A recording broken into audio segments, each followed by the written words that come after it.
ಪೋಷಕರು ಸಣ್ಣ ಮಕ್ಕಳನ್ನ ಎಷ್ಟು ಜಾಗೃತೆಯಾಗಿ ನೋಡಿಕೊಂಡ್ರೂ ಸಾಲದು ಅನ್ನೋದಕ್ಕೆ ಹಲವಾರು ದುರ್ಘಟನೆಗಳು ಸಾಕ್ಷಿಯಾಗಿದೆ.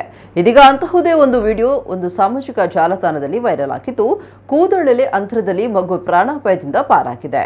ಮಗಳನ್ನ ಸ್ಕೂಟರ್ನಲ್ಲಿ ಕೂರಿಸಿಕೊಂಡು ಶಾಲೆಗೆ ಬಿಡಲು ಹೊರಟ ತಂದೆಯ ಬಳಿ ಸಣ್ಣ ಮಗು ಒಂದು ಸ್ಕೂಟರ್ ಏರಲು ಹಠ ಮಾಡಿದೆ.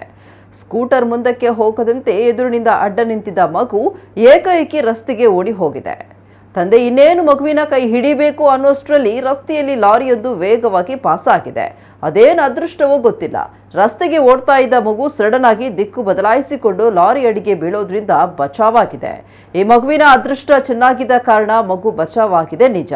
ಹಾಗಂತ ಈ ಅದೃಷ್ಟ ಎಲ್ಲ ಸಂದರ್ಭದಲ್ಲೂ ಸಿಗದ ಕಾರಣ ಪೋಷಕರು ಪುಟ್ಟ ಮಕ್ಕಳ ಬಗ್ಗೆ ಎಚ್ಚರವಾಗಿರಬೇಕು ಅಂತ ಟ್ಯಾಗ್ ಮಾಡಿ ವಿಡಿಯೋ ಹರಿಬಿಡಲಾಗಿದೆ.